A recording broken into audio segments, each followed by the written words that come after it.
Welcome to the Automation Unplugged podcast, the podcast for technology professionals, featuring leading industry personalities. I'm your host, Ron Callis. Let's get started. Hello there for this special Christmas edition of Automation Unplugged. So Merry Christmas to you all. Happy Hanukkah, happy holidays. And although we are not recording this live, so don't worry, we are with our families today.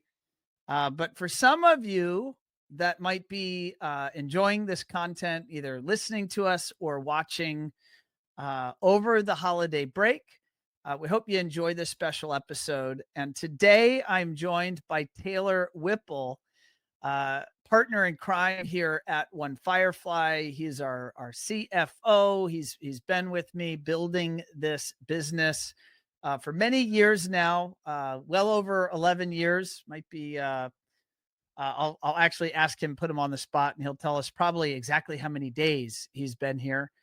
Some days are fun, some days are hard, but that's business. And Taylor and I have done a wrap-up episode once before. We're looking to do this on the regular now. And so for today, on Christmas, we're dropping this show to you.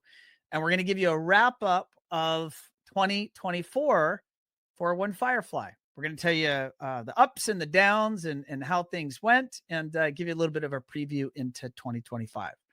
So let me go ahead and bring in Taylor and get this started. Mr. T, how are you? Doing fine.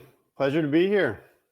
Do you want to wish our lovely audience Merry Christmas? Absolutely. Merry Christmas. Happy Hanukkah. I hope everyone's having a great time off, taking some time off work and spending some great time with their families and friends. Taylor, this is dropping on Christmas Day, December 25th. What will you be doing what are you doing today? Because we're not recording on the 25th, but today, the 25th, what are you actually doing? So I'll actually be braving the elements up in, I guess, Western Rhode Island, where my wife's family lives. We're going to go up there for Christmas. We're going to spend some time in New York City prior. So we're going to do some shopping and some restaurants and good food and all that good stuff. And then we're going to head up to Rhode Island for actual Christmas Day and spend some time with her family. And, being from Florida, I can take the cold for a few days, but afterwards, I'm always happy to come home to the warmth. So it'll be nice to get a change of scenery. So I'm looking forward to it. That makes sense. And this year for my family, we're going to be laying low here in Florida, staying warm. And the last couple of years, we've done some traveling during the holidays, and we just decided, particularly with all the work travel this year, this was it feels like one of my busiest travel years in a long, long time between all the shows and events.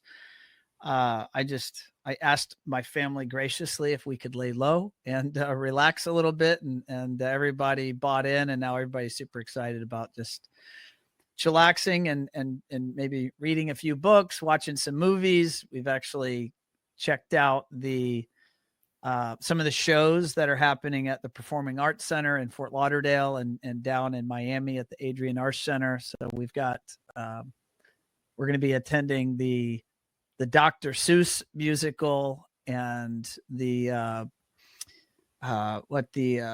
of the Christmas orchestra groups that travel through town. They're going to be down in Miami. So we're going to do some of that stuff and hopefully catch a few good movies. God willing, there are good movies at the theater. Yes. I haven't paid too close attention to what's actually in theaters, but we'll be checking that stuff out soon. So T, a couple of years ago, actually I have a date here, back on show 199, December 30th, 2021. So almost 3 years exactly ish. You and I recorded a wrap up of 2021, and it'd be kind of fun to go back and check that out. Actually, I haven't listened to that since we recorded it live. But obviously that was a whole different world. The whole world was dealing with COVID. Oh yeah. The zombie apocalypse was amongst us. How would you, what's a snapshot feeling you have of what the last 3 years have been like? There's certainly during that time, there was a great deal of uncertainty, both in terms of the economy and just, going through something like the pandemic and, relating it back to our business and our industry in particular, just a lot of turbulence, a lot of uncertainty.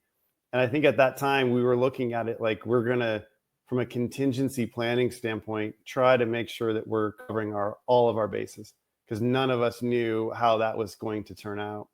And I thought we did a pretty good job of that. And in fact, I think if anything, it helped us strengthen those muscles a little bit, like sort of looking at the analysis. Okay, if this happens or this transpires, what would we do in those situations in order to keep serving our customers and keep thriving as a business? And yeah, I can remember a lot of late nights in those years, a lot of worry.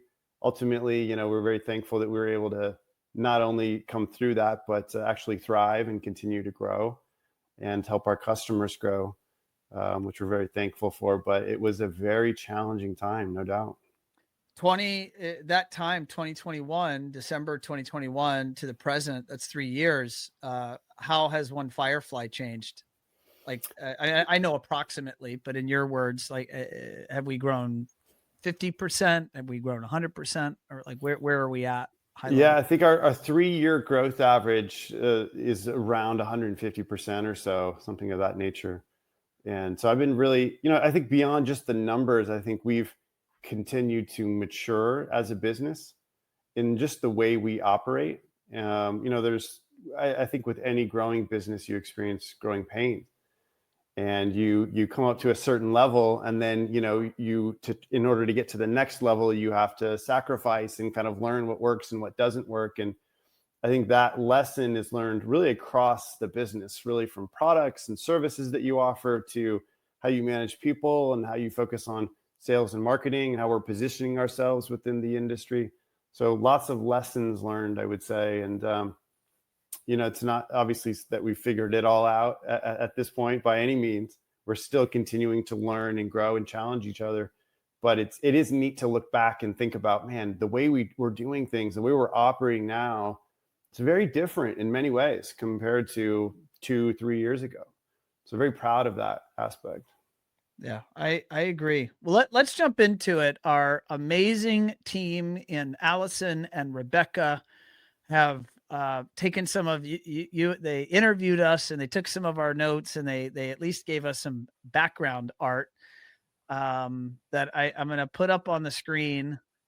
And actually you and I will kind of use it as some talking points, but our goal, folks, for those of you that want to hear how the past year has gone for One Firefly, then you're gonna stay tuned in or watching us, and we'll take you through what the last year's been like for us and what we see ahead. And so let's jump right into it. And the first thing I'm gonna focus on here is some of the growth and innovation. The idea that One Firefly consistently dedicates dollars. You could argue dollars out of our cash flow. We see this as a regular place to invest in research and development, R&D, in order to continue to keep our products and services at the forefront.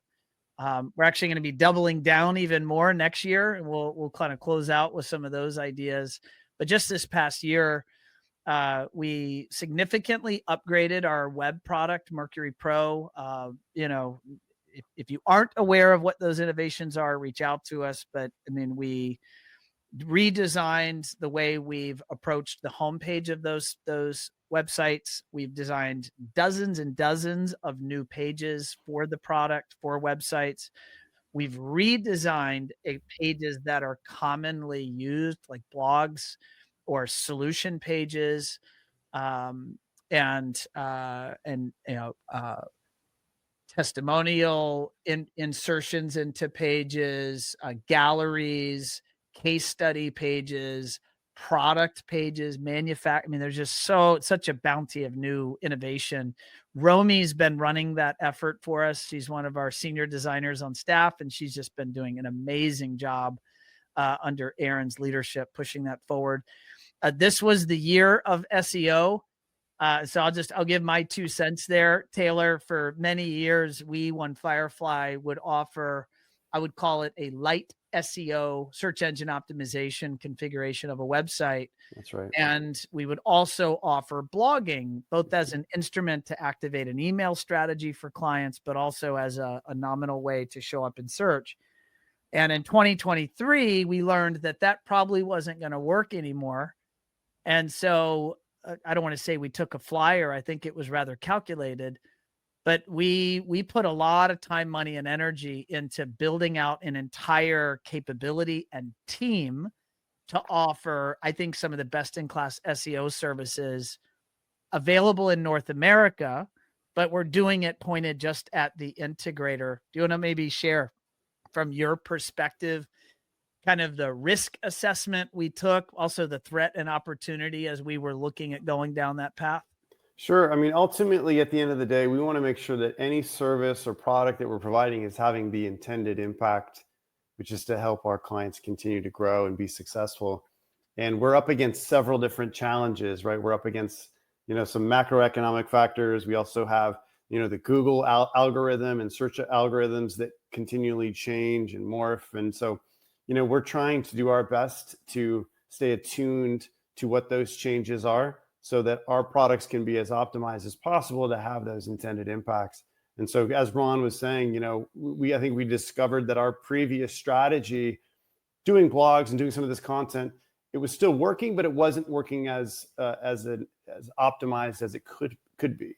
And so I think that led to that sort of reinvention of that service and how we're going to have that intended impact. And that came at a considerable investment of time, energy, resources, but very, very proud of what we've managed to accomplish. We've also, I think, struck a nerve when we ended up launching that in February. We could see that there was plenty of demand from integrators across North America, much more than we had forecasted, as a matter of fact. And so how much greater did we, without saying exact sales numbers, how many times did we exceed the forecast? I want to say it's probably, like, off the top of my head, it's like 5 or 6 times greater, which is, it's pretty neat to see. Yeah. So that's a pleasant miscalculation. It is, once in a while those happen. It's not miscalculations aren't always pleasant, but when they do happen, we certainly appreciate it. Yeah, I agree. So that was, in that effort, by the way, folks, that investment started well back into spring of 2023. Right. So it's been a solid year and a half plus of investing time and money, and we're just getting started. So it's exciting where that effort in terms of building One Firefly into a best-in-class SEO firm. It's exciting where we're at, but it's also super exciting when we look into the future to see where we're going to continue to deliver services to our clients. This year, we also did a complete software backend swap on our Review Champ service. So for those of you that are active with us in driving reviews, we have a slick piece of software that you can run on your phone, and it lets your team invite your customers to leave you reviews. It's really it has a strong tie-in to an SEO strategy. You want to be driving those Google reviews. And this was the year we had to do a complete back-end changeover in software for lots of reasons I won't bore you with here, but it was not a quick change. It took, I would say, quarters of research and R&D to come up with the solution, and then a better part of 3 quarters to actually roll out the changes across our whole customer base. Katie on our team's been managing that, and it's been a superb rollout. I mean, if anybody using Review Champ, the swap over should have been frictionless. And in fact, a lot of the new bells and whistles of that software are just super slick, AI functionality and a lot of neat benefits. And then Amplify People, this is going to become even a greater part of our focus and energies in 2025. but Amplify People in 24 really started to stand on its own. So, I mean, Taylor, we put out, we're not known for being terribly conservative, and we put out, goals to hit this year. And we've really started to accelerate in the second half of the year. You want to maybe add some, thoughts on that? Yeah, it's been really neat to see, quite frankly. And that's another area where we've continued to invest and bring on talent within our organization with tremendous years of experience. Sam, for example, who leads our Amplify People team, comes with decades worth of experience within the recruiting space that really help us ensure that our service within Amplify People is going to be as effective as possible. And we're starting to see, some of the fruits of that labor. I think with any new product and service, and especially something that's pretty innovative in the sense that where we're not working as a traditional recruiter, there's going to be, again, some growing pains and things of that nature. But I'm very, very proud of, what we're starting to see and starting to accomplish, starting to help our dealers get the talent they need when they need it. So it's been great. I completely agree. One of the big initiatives, this goes way back in time, even I would say maybe to around 2017, 18, when One Firefly started to, I would like to think out of the box and approach manufacturers about creative ways to help drive their message and agenda, but leverage the channels of access through the integrators. The integrator has their customer base. They are trusted locally in their marketplace. They have their own communication channels like email and social media.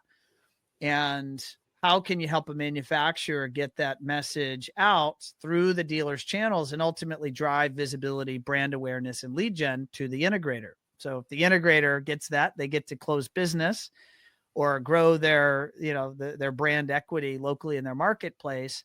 And the manufacturer gets to feel very efficient utilization of their dollars versus maybe some of the old school methods of co-op or MDF, where marketing development funds, where maybe a dealer gets money and maybe they go and buy t-shirts for everyone on the staff, or they throw a big party for everyone on the staff, but that doesn't necessarily drive business, doesn't drive it for the manufacturer, doesn't drive it for the dealer. So this year was another year of growth for One Firefly in this regard. This effort's led by Jessica Weiss on our team, and she's got some awesome people on her team, including Jessica Tejas, and now she's working with Kendall on our team to oversee and overall drive those strategies.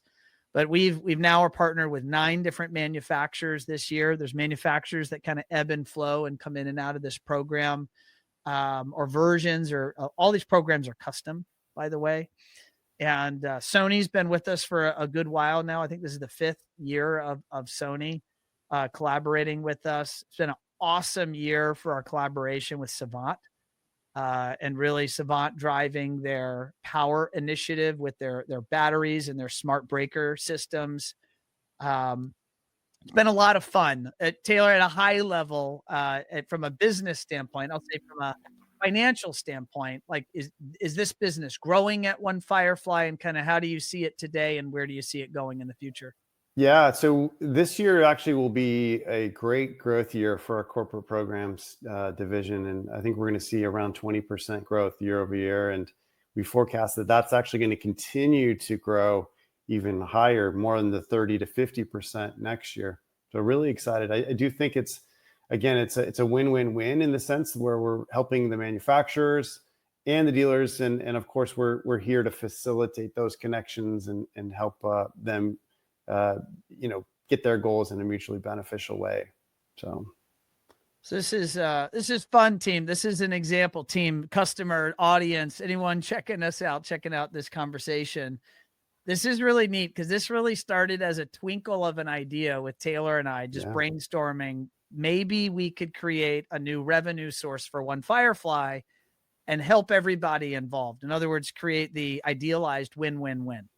Right? The win for us, the win for the dealer, the win for the manufacturer. And I would challenge the win for the customer, the end customer, because they get to be made aware of technologies, solutions, brands, maybe if they might not otherwise, that might not otherwise have occurred. So it's really cool, and it's this business has been grown. This side of One Firefly, I mean, this has grown every year since inception. Is that correct? Yeah, that's right. You continue to bring on more and more clients, more and more manufacturer partners as well, and obviously we're staffing up more with that team internally too. So it's exciting. Yeah, super cool. So overall, the big number here, it's exciting and it's awesome, and we're proud, but it's also a little bit less than we've done in the past, and that is our year-over-year growth. This year, One Firefly grew 13%. Taylor, where does that what am I trying to say? Stack rank against previous years, and why do you think maybe it was what it was? Yeah, so this is definitely a lower pace of growth compared to previous years. In years past, we would historically see anywhere from 20 to 30, and sometimes even 35+% growth year over year. Obviously, that becomes harder to achieve the larger you are, right? So there's just some things that go against you in that sense. But we're also dealing with other macroeconomic factors, industry-specific challenges as well, that I think have played a part of this growth rate. But I think all in all, to what you mentioned earlier, Ron, like I think it's still something to be very proud of. We liaise with many other marketing agencies within our space to try to get a sense of like, hey, how are they doing? They're not necessarily in our industry, but just they're working or doing similar things as us, and many of them, by and large, are either flat or down in terms of revenue. And so I think all things considered, we'd consider this a pretty positive year. Yeah, as I look out at the industry and the conversations, I'm in conversations either with manufacturers or with dealers, at least 5 days a week, sometimes 6 days a week throughout the year. And this year certainly feels like it's been more challenging.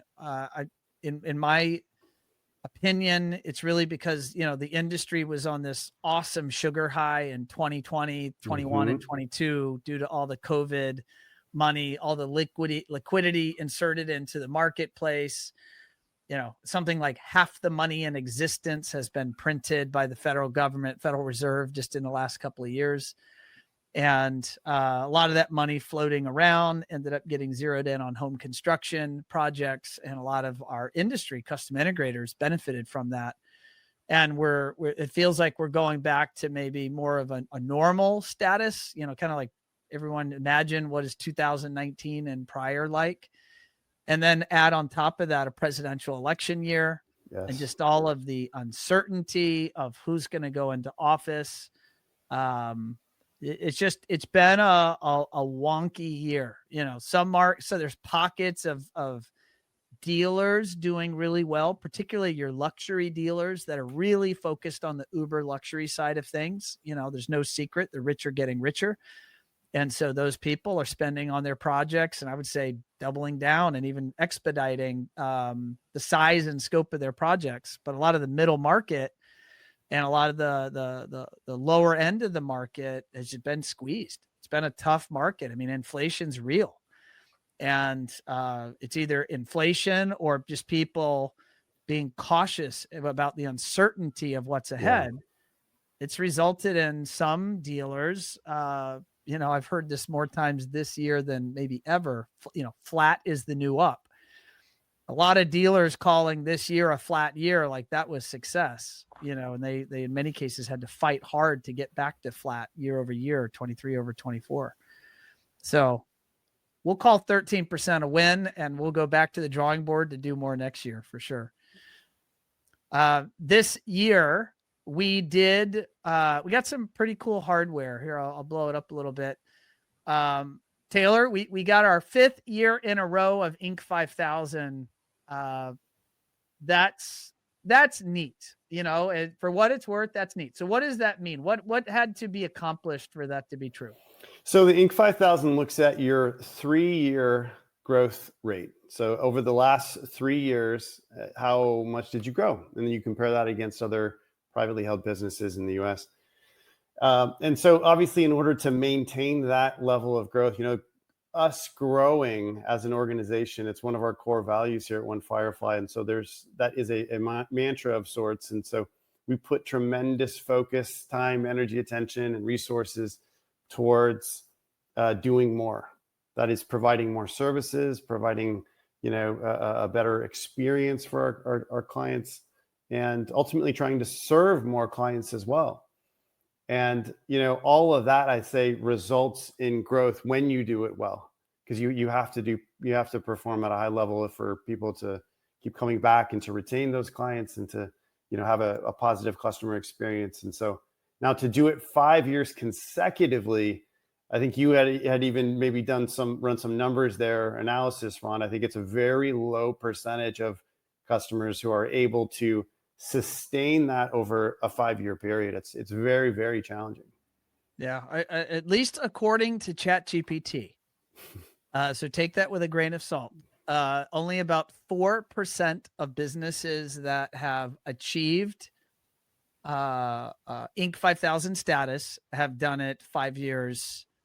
Now I have to go back to my stats because I don't know if that's 5 years at all or 5 years in a row. But regardless, it's rare air, and we're proud of it. We also acknowledge it probably doesn't mean a great deal to our typical customer. I don't know that they care. I'm not even going to say they should care. But at the end of the day, if you don't toot your own horn, who's going to toot it for you? And so it's the same thing we tell all of our clients. Why go enter a CEDIA award or an AVIXA award or an NSCA award or a Lutron award? It's to enter so that you can be recognized, and then you can toot your horn. You get to put it on your website. You get to put it in your proposal, and you get to say, hey, we are amongst the best of the best. And so we're practicing what we preach. We're eating our own dog food, as they say. And so on that regard, we also did apply. Our amazing marketing team did enter us into a national tech company best places to work from a publication called Tech National. And in that competition were the likes of Apple and Google and Salesforce and all of these big falutin companies. And would you believe it that One Firefly ranked number 19? So not only did we make the top 100, but we made the top 20 as the number 19 best place to work. Taylor, rather than saying what did it mean to the team, what did it mean to you for us to be recognized in this way? Well, it's something I'm very proud of. Ron and I have been running this business for a while now, over a decade. And so we've certainly learned a lot of lessons in that time. But I think one of the most important ones has been just when you have a positive company culture, it makes everything else much easier to accomplish. And so we've also put a lot of effort into crafting and cultivating that culture. And well, what is that type of culture that we want? And who are the type of people and what kind of core values do we want them to have? And so it's taken some time to get there over the years, but I'm very, very proud of what we've built. And again, we're certainly not perfect, but I think we're doing a lot of things right. And I think this award also confirms that. Yeah. Taylor, does that mean that we are an easy place to work for? Like in your eyes, does having a great culture mean you're slack or easy to be, No, we have by low no means. standards? By no means. No, I think it's, for me, it's, we have very high standards, right? We try to be as objective as possible with all of our metrics and our KPIs and our performance evaluations and things of that nature, so that it's, as transparent as can be across the board, so that people are bought in and that there's alignment with what we're trying to all mutually achieve. So we push each other, we challenge each other, but we also, do have fun, and we also have an environment, one that is remote in nature, which I think is also becoming more unique as well, as many companies start pivoting back to the office. But we just also hire good people who are positive and enjoy what they're doing and are friendly and kind and nice. And I think when you kind of combine all of that, you get a special place to work. Yeah. I agree. I could wax more philosophical on that, but I know we want to get to a few more Right. topics here, and everyone doesn't want to hear from us for hours. Or maybe they do, and they've landed in the right spot. All right. So Taylor, I have a slide here, the Yeah. insights from the CFO. What are some of our biggest successes at One Firefly, and what were some of our biggest challenges, all focused really on the past year, 2024?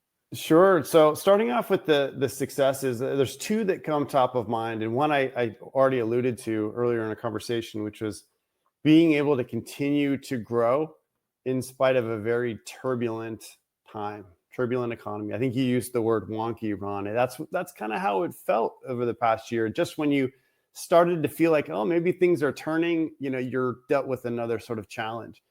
And we sort of saw that across the board. And now again, there was never any doubt in our minds that we would not continue to try to push forward. So I think that's also something to be cognizant of, is just, when there's a challenge in front of you, it's just, okay, how do we go around this? How do we pivot? And again, going back to our earlier conversation of, just from contingency planning and kind of what the COVID years especially taught us, is that, there's going to continue to be obstacles, but it's just a matter of how do you work around them? How do you pivot your strategy so that you're ultimately, trying to accomplish your goals? In our case, trying to accomplish more growth. So just again, continuing to grow in spite of all that turbulence, I'm very, very proud of. I'd say the second one as well, what we mentioned earlier, which is our SEO, launching that SEO service, what that's meant to us as a business, but what also it's meaning to our clients, and the results that we're starting to see in the form of higher search rankings and positive impacts on their business. That's really, really exciting. And again, I think that it's something we've definitely struck a nerve within the industry by launching that. And I think you're going to continue to see us put more investment, time, and energy into making those as best as possible for next year. I'm not going to diminish, Taylor, the fact that I love, capital LOVE, the ability to bring a product to market or a solution to market in terms of SEO, that I feel our methods and approach are best in class. I would put the approach that we're executing for our clients to help them show up and dominate page one of search. The effort we're executing today in 2024 is as good as anyone in the country from any agency. Agreed. And we couldn't say that in all of our years in the past. But we absolutely can say it today. And that's awesome. Yes, very, very much agreed. Very proud of what our team's been able to accomplish. It's also neat to see us just internally grow that team and to bring new experts on to help challenge our approach and to keep refining that. I mean, I think that's with anything that we're doing across One Firefly, there's a spirit of continual improvement and innovation. So it's not just we're going to set it and forget it, and that's the product. We're going to continually learn, respond to, again, changes in algorithms, things of that nature, to make it the best it can be. Was there anything more, T, you wanted to mention in terms of challenges for 24, or is it really the wonky, turbulent economy? I think the wonkiness, especially as a CFO or financial professional, we like to know what is coming or do our best to pride ourselves on the accuracy. Speak to that for a minute, because we do practice this art of forecasting. Mm-hmm. And even I'll use a fancier term within our forecast, design sensitivity analysis into that. So things go well, things don't go well. Yeah. For any business operator listening in, can you talk a little bit about how we think about that and how we design our future?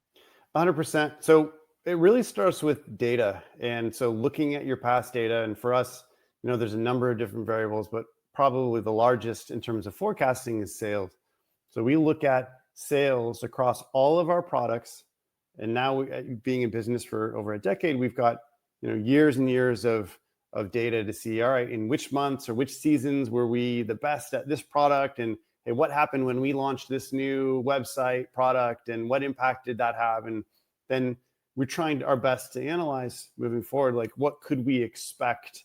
And we obviously pair that with other variables too. Maybe there's pricing, there's promotion, there's other components that we can kind of factor or change, various industry events from a marketing perspective, like CEDIA and things of that nature.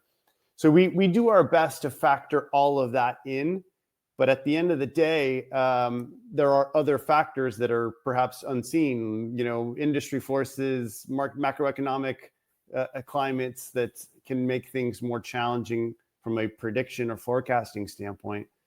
And so I think going back to the challenge nature of this, when we might have, like, let's say, forecasted $100,000 in sales, one month it might have been 50,000, and another month it might have been 200. And it's like, well, where is this coming from? It's just really throwing off, any sort of model that maybe we had seen in years past. And so again, that's just where we have to also adapt and be as agile as possible. It's very challenging from a production standpoint too, because you want to make sure you have enough staff on hand to service that work, but not too much so that you're impacting expenses and your cost of goods. So it's a delicate balance between sales and production, and in our case as well, having recurring clients, we want to keep those clients happy and not canceling. So looking at the rates of churn and attrition, things of that nature. There was no shortage of challenges this past year, but again, I think we're utilizing this as an opportunity to make us stronger and improve our models, improve our forecasting abilities, and I think it'll ultimately help us in the end. I love it. I love it. All right, let me jump forward. There we go. So our team grew this year. I'll share some of the stats. So we grew in 2024. We added about 10% to our team. So approximately we were started the year around 70 people. We're ending the year around 77, 78 people. We also did something we have done. I think everyone listening probably knows this, but we're a fully virtual team. So we've got staff located throughout North America. We got staff in the United States, staff in Mexico, staff in Colombia. Now we have staff in Eastern Europe. And so we're an international team. And yet we have what we believe to be a great culture, a great place to work. A representation of that, so that it's not just cheap words, is we measure it, because we measure everything that we want to monitor. And that is, what is the sentiment from our team about their level of happiness at being here? Because we believe that happy people take great care of their customers. So we want our team to be happy at One Firefly, because they're going to take great care to all of you. And so we measure that's called eNPS, and NPS is Net Promoter Score. eNPS is your employee Net Promoter Score, and it's an anonymous survey. It's a standardized test. Anyone listening, not test, but survey, anyone listening could do this within your company, and you could then compare your scores against people within your industry, and to understand kind of how's your company doing. And our score is 74, which is apparently, according to any research that you all could do and that we've done, apparently that's super duper. Anything above 50 is considered excellent. And by the way, it's a plus 100 score to minus 100 score. So it's a 200-point score. And so ultimately, you'd want people to be net promoters of the business and recommend friends or family to participate or join One Firefly. And so that's pretty neat. And one of the things we do every year as a remote culture is we get together, we gather for an annual team event. And this past year, we did this. We have a number of our team in Mexico. And so we had lots of events in the US. So let's do an event in Mexico. We went down just a little bit north of Cancun and Riviera Maya. And it was a lot of work and a lot of fun just being people having time to spend with each other, which, everyone sees each other through a computer screen, but it's just a different level of interaction when you're in the same time and space as people. And it was just some awesome training. We had some special speakers, both virtual speakers and live speakers and trainers. And all in all, it was, at least according to our surveys, our best company event we've ever had.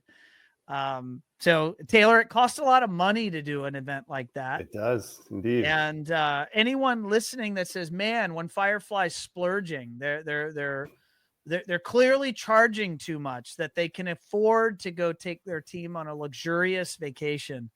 What would you say to those people? Why do we do this? And was it a luxurious vacation? Well, it certainly would say it's not a vacation first and foremost. It's a team event, and yes, we do have fun. But as you mentioned earlier, Ron, we're also there to work and to learn. So a lot of those sessions are, bringing in experts, outside experts to help us improve, help us get better, help us learn. Absolutely, there is a fostering of the camaraderie as well, and that is really, really important, especially when you have, as you mentioned, team members working remotely who don't always get to have a chance to see each other in person. So that trust building, you can think of different people working in different departments who may occasionally need to work together. A lot of that ultimately goes back to influence the client's experience with us and into our products and services and helping us get better. So it is a tremendous investment for sure, but it's one that we see pay dividends year over year in many different ways, including ENPS, including employee attrition as well. But I also like to think including just really the helping the spirit of One Firefly and having that flow through to things like the customer experience and to our products and services and just helping us get better in general. Yeah, I agree. It was a lot of fun. Sharpening the blade is language we use here at One Firefly. It's sharpening our team so that they can ultimately be better for themselves, be better for each other, and be better to serve our clients. And so we had lots of opportunities to send our team to trainings, to certifications, again, bring in outside speakers. Obviously AI is changing the world. So we've had guest speakers and training with our team going through AI course and curriculum, including Taylor. A bunch of us, 5 of us, went to the Macon conference That's in right. Cleveland. What was that, this past September? Mm-hmm. Maybe what was a takeaway from that event? Because you were at that one. It was really interesting to hear just the various use cases for AI. I think a lot of us think of AI as ChatGPT, right? And you can go on there, you can ask it a question, you can get an answer. The reality is that AI is being implemented in a spectrum of different ways across various types of businesses. And all of those we're not, at least prior to going to Macon, acutely aware of. And so getting a chance to just get exposed to what's out there, the different type of technologies that are possible. Some of it was pretty mind-blowing. I think you and I sat in a few things, Ron, where it was just like, wow, I didn't even know this type of technology existed. Yeah. But, this is the future. Yeah, I agree. Leadership Roundtable. What is this here at One Firefly, Taylor? So the Leadership Roundtable is really something that we've developed to help empower our leaders be better at leading, candidly. And that involves, we've always had an executive management team we call EMT. So a lot of our most senior leaders, and we've always met quarterly and weekly as well in terms of dealing with various meetings and tackling different challenges, et cetera. But we've got another layer of teammates who you could call them middle managers, I guess, for lack of a better term, who are managing others. They're maybe leading a department. And we've attempted to try to gain more alignment between our senior leaders and those leaders as well. And a lot of that has to deal with us, roundtabling different topics and discussions. We're also trying to bring more transparency around the business and where we're exceeding and where we're maybe having some challenges and need their help on. And trying to gain that alignment, I would say it's been a very fruitful process. And still, I think we're refining, but it's getting better and better. And it's neat to see those leaders become more empowered to make their own strategic decisions. Yeah, agreed. Around that idea of us all getting better, one of the things that I think has really come top of mind, I'm going to challenge Taylor, for you and me as leaders in the business, is for so many years, and for frankly my whole professional career, I've considered myself, if you said, what industry are you in? I would say I'm in the custom integration industry. And, those are my people, the people listening, the people watching. Those are my friends. Those are the people that I've spent so much time with. They've watched me grow up, right out of college. And yet I think the epiphany was, as Taylor, you and I have tried to really dial in to run a better organization, just a better business, is we started to ask the question, well, what's normal? What should we expect? What is, and I'm going to throw out some fancy terms, like what LTV to CAC ratio should we be aspiring towards? Right? What churn rate should we aspire towards? How much should we be spending in sales and marketing? How should we be structuring this team or that team?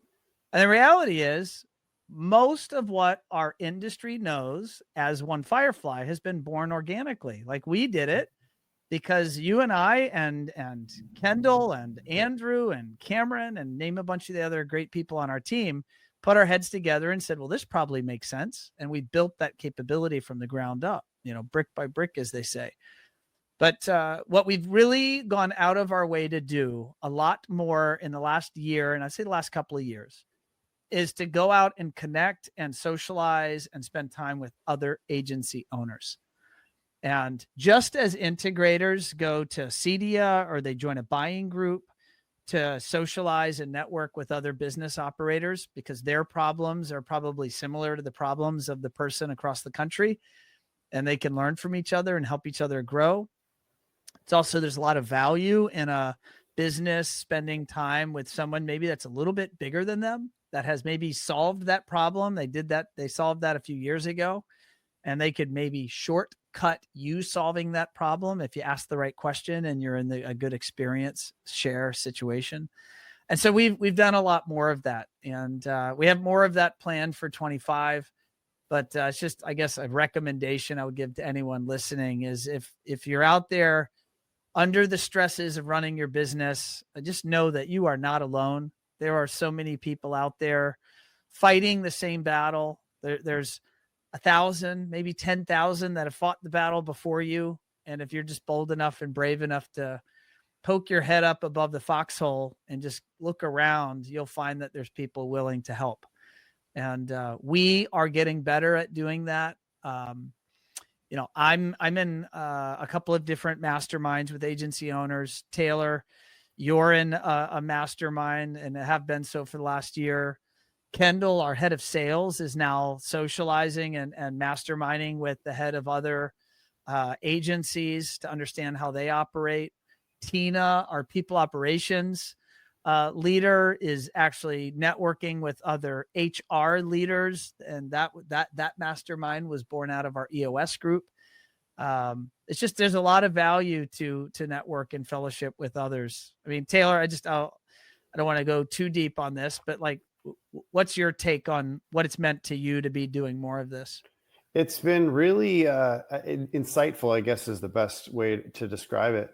As you mentioned, Ron, us trying to do things organically all the time. It's kind of a breath of fresh air to come in and just get right to the point, or deal with folks who, again, have either dealt with that problem before or are currently dealing with it, and to be able to collaborate with them directly. It's been a really neat process. Yeah, I concur. We are an EOS shop here at One Firefly, as you probably all know, and EOS stands for Entrepreneurial Operating System. We went fully in the fall of 2019, and it's been nothing short of life-changing for me personally and for the business. In so many ways, but I'll just, there's a shot for folks that are looking at the screen. You see a picture of some of our EMT members at some of our various events. We normally will travel, at least we try to 2 or 3 of the quarterly sessions to go somewhere interesting around the country to kind of get away from the office, get away from family, get away from business, and just solely focus on the business as advisors. And that's kind of the modality of a quarterly planning session. And those meetings are really key to us continuing to take on big things and push forward and grow and challenge ourselves. So it's just, I think this was a great year of quarterly planning sessions. Actually, the week that you and I are recording this right now, Taylor, this is our annual planning session. So That's right. Maybe focus on that, T. What's going to happen later this week for us? We're going to spend a couple of days together, and take the audience through what are our goals and how does that? Yeah, for sure. So in our case, we're going to meet here locally in South Florida. So myself and Ron are based here, but a couple of our other staff members are going to fly in, and we've got really a day and a half of facilitated discussions around annual and quarterly planning. So that's where we look back at, because we're at the end of the year, we look back at the year and we, see where we've fallen short of some goals, see where we've exceeded some goals, see what we need to change and get ourselves ready for next year. We also recalibrate those goals as well. Were they the right goals? We, our implementer who helps us, Caesar, always encourages us to be working as a consultant. So working on the business and not in the business. And that's really impactful, especially when you're meeting in person, to not be kind of in the weeds all the time with the sort of day-to-day, but looking at it on a more macro level. And when you're doing that, you can come to, I'd say, more insightful goals and solutions as a team. So we're looking forward to those discussions. They're always great. I agree. It's going to be an action-packed week for sure. AI, anyone paying attention, anyone that doesn't have their head stuck in a hole in the ground knows that AI is changing the world. And God help you if you're doing like I'm doing, which is paying attention closely to the podcast and the videos and all the updates and the seminars, because it's one of the faster technological changes that have ever faced humanity. It really is that big. It sounds pretty like a bold statement, but it certainly feels that way. And for us as a business, that there are opportunities both in our products and processes to implement not only AI, but also automations. A lot of automations, by the way, don't even require AI. It's just there's really cool software that can help you automate things and do things a little bit faster and more efficiently. It's been a big year of change. I mean, it's been a big 2 years of change. It started in 23 and 24. Maybe just let's fast forward to 25. We're actually bringing a dedicated person on our team to help really systematically look at our products and processes, both our client products, but also our internal processes, for us running the company. And they're going to help us inject systematized review and auditing of those products for performance, make sure we're gauging client feedback, our team's feedback. Are we operating in a best-in-class way? Are we best leveraging available technologies? And we're going to upgrade how we go about this. From your standpoint, at helping us run a financially sound company, why does a company invest time and money? Because that comes out of your cash flow. You could argue that comes out of the net profitability of a company to spend money to do that. I think ultimately, from my perspective, it's really an investment ultimately in client satisfaction. We're trying to optimize these services and these products to have a better outcome on our clients' campaigns at the end of the day. And whether it's an automation or whether it's AI or a new piece of technology or a new piece of software, for example, I want us to be on the forefront of that in a more proactive approach that you're referencing earlier, Ron, with this new person and that person helping guide us through that analysis and looking at the spectrum of what's available and what's coming. Technology obviously is always changing, but empowering our team with more tools that, let's say, might take away some more of the maybe mundane or administrative components so that more time could be freed up on the, let's say, more analytical or strategic side of the equation, again, that ultimately help push the value that we're bringing to our clients in their campaigns. Yeah. If I were to summarize this for anyone tuned in that's really trying to say, why does any of this matter? It's really around allowing software to help you do the things that are repetitive and mindless so that the human can do the thinking. The human can do the strategic work.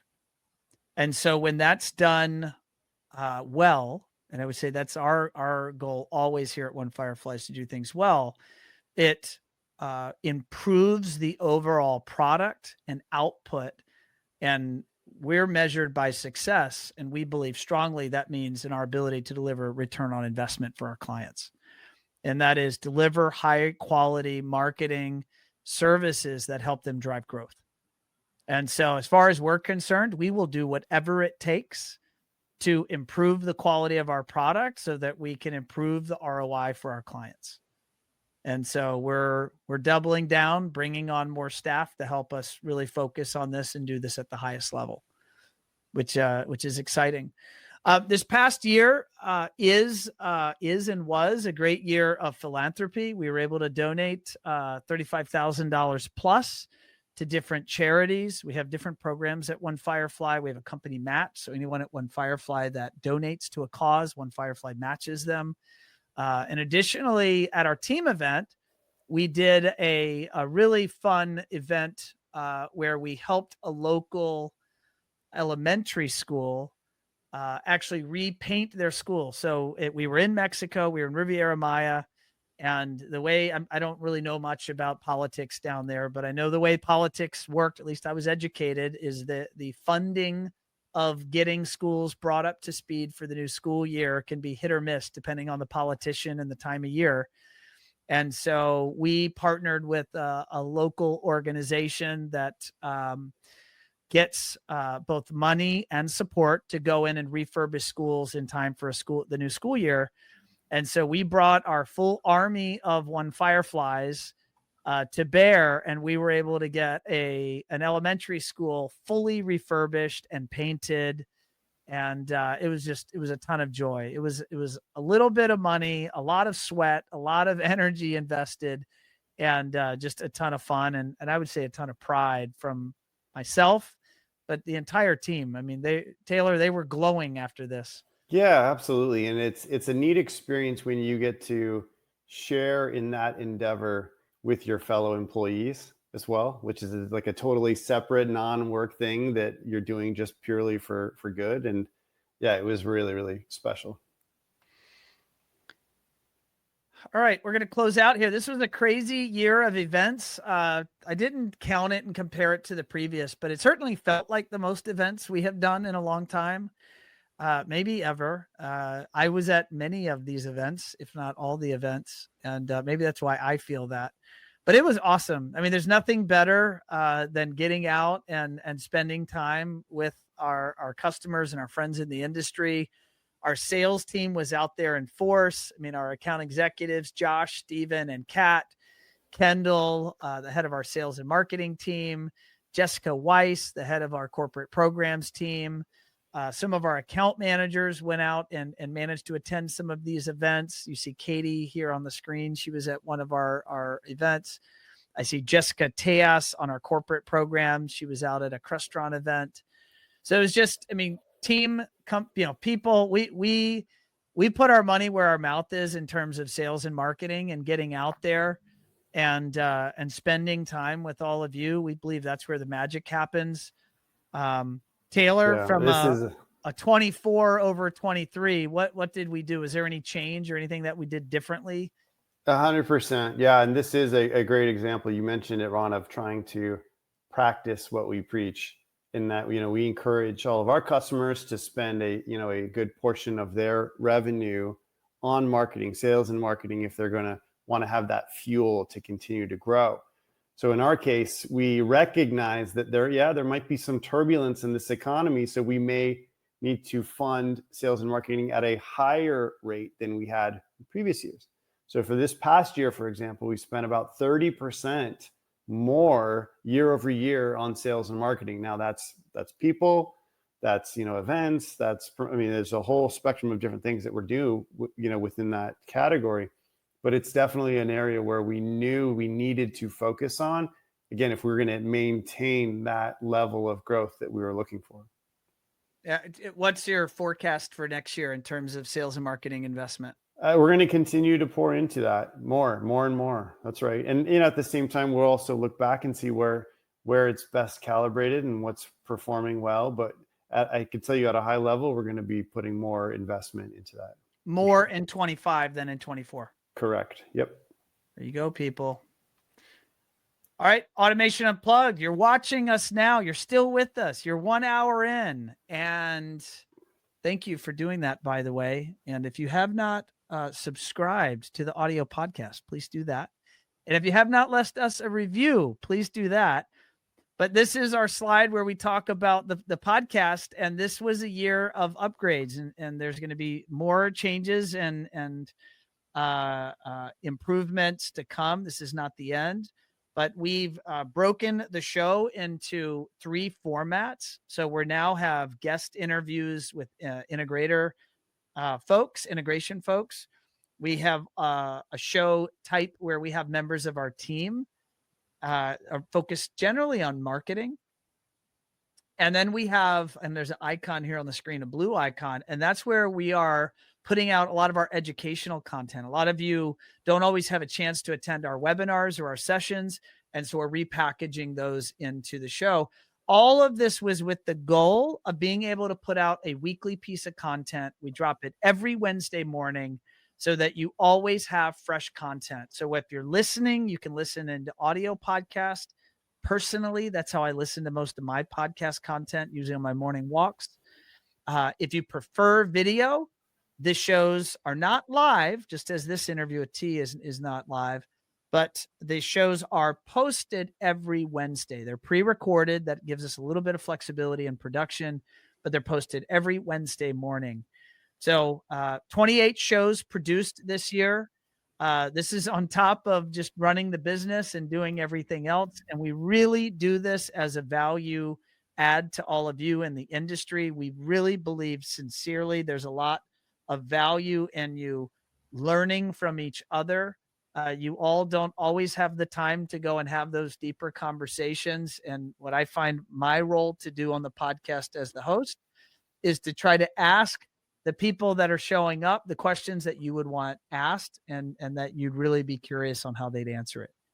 So if you ever have ideas on guests to come on, if you're listening and you want to come on as a guest, please don't be shy. Reach out, speak to me, speak to Allison, and we'd love to have you on the show. Looking at the year ahead, T, I know we just want to close out on this. What's ahead for Amplify People?